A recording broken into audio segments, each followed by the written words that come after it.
In 1945, the war was over. Hitler was dead. Germany had surrendered. People wanted to believe peace had finally arrived. But in the East, power didn't land with the good guys. It landed with Stalin and the Soviet system. And that matters because long before 1945, that system had already shown what it could do. Mass repression, forced deportations, and a man-made famine in Ukraine known as the Holodomor. Not an accident, a policy. So here's the question. If the Allies knew who Stalin was, why didn't they stop him when the war ended? You might think, simple, attack. But that's the trap. In 1945, the Red Army wasn't near Eastern Europe. It was in Eastern Europe, not at a border, not moving in, already in capitals, on rail lines, and in barracks with millions of troops and huge armored forces. So the real question isn't why didn't they confront Stalin, it's this. Who was ready to start another total war right after the deadliest war in history? Because the West was exhausted. Britain was financially wrecked. France was shattered. Cities were rubble. Industry was broken. Families were grieving. Soldiers wanted to go home. Now imagine a leader in 1946 saying on the radio, "We beat Germany. Now we're starting a new war against the Soviet Union." Would people accept it or revolt? Okay, but the United States had the atomic bomb. Wasn't that decisive? Not in 1945. There were very few bombs. Delivery depended on aircraft, not missiles. Targets were spread out. Air defenses were real, and nobody knew how fast escalation would spiral. And there's the political problem. Dropping atomic bombs on yesterday's ally flips the entire story. The West looks like the aggressor. So ask yourself, would you risk igniting a new world war just to push Soviet troops out of Eastern Europe? Now comes the cold calculation.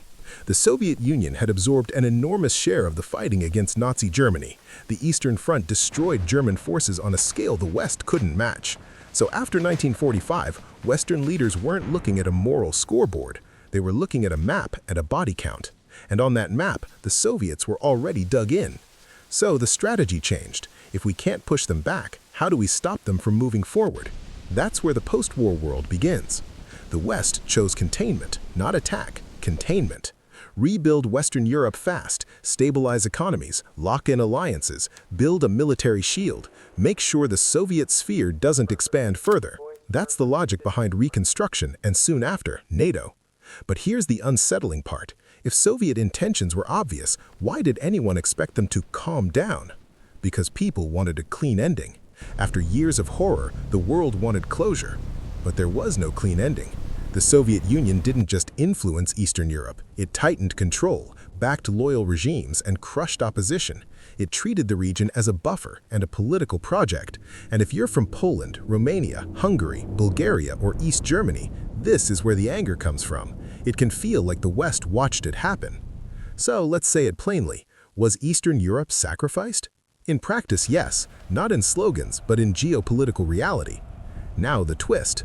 There was a short window, roughly 1945 to 1949, before the Soviet Union had its own atomic bomb. Some did talk about forcing the issue early. So why didn't it happen? Because it still meant launching a brand new world war right after promising peace. It meant turning Germany and much of Europe into a battlefield again, millions more dead, and the West would be the side that started it. Then the Soviets got the bomb in 1949, and the last door slammed shut. From that point on, direct war wasn't just risky, it could be catastrophic. So why didn't the Allies attack the Soviet Union after World War II? Because the Red Army was already in place, because the West was drained, because victory wasn't guaranteed, and because another great power war could have burned Europe down again, and possibly far more than Europe. History doesn't always choose what's fair. Sometimes it chooses what's survivable. And here's the darkest follow-up question. At what exact moment did Eastern Europe become too expensive to save?